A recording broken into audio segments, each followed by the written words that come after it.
नशा कोई व्यक्तिगत कृत्य नहीं बल्कि राष्ट्र विरोधी कार्य है, इसलिए ही स्कूल कॉलेज छात्रों के बीच लगातार नशा विरोधी जागरूकता कार्यक्रम आयोजित किए जा रहे हैं।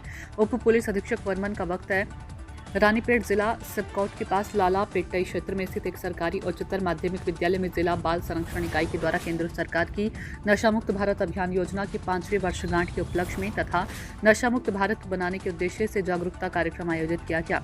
इस कार्यक्रम की अध्यक्षता जिला बाल संरक्षण इकाई अधिकारी रंजित प्रिया ने की है। इसमें बच्चे एवं महिला सुरक्षा विभाग के पुलिस उप निरीक्षक वेंकट कृष्ण, जिला आबकारी सहायक आयुक्त राजकुमार, स्कूल उप निरीक्षक वेंकटेशन आदि प्रमुख रूप से उपस्थित रहे।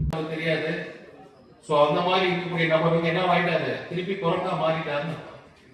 சோ நம்ம பிள்ளைகள் யாரும் அந்த மாதிரியான ஒரு தப்பான வழியில போயிடக்கூடாதுங்காட்டி மத்திய அரசாங்கமும் சரி நம்மளோட மாநில அரசாங்கமும் சரி நிறைய சிரத்தைகள் எடுத்து திரும்ப திரும்ப அவங்கள்ட்ட சொல்லிக்கிட்டே இருக்கும்.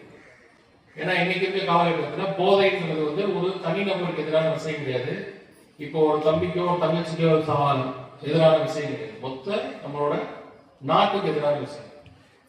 நம்ம நாட்டோட முன்னேற்றத்தை சீர்குலைக்கணும் அப்படின்னா நம்ம நாட்டோட சிறு இளைஞர்களை சீர்குலைக்கணும். ஸோ நம்ம நாட்டுக்கு எதிரான ஒரு விஷயம் போதை.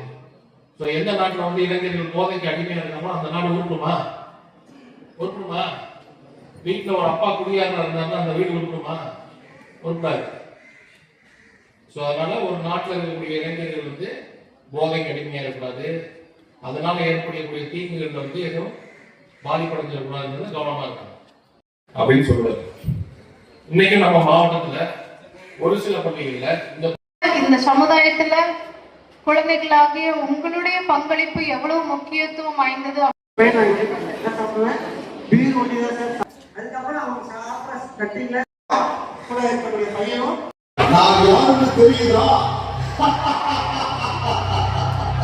நான் தான் போதையின் ராஜா.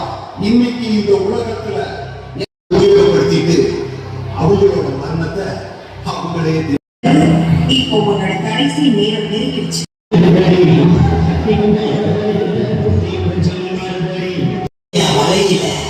நான் தான் விதியை எழுதுகிறேன்.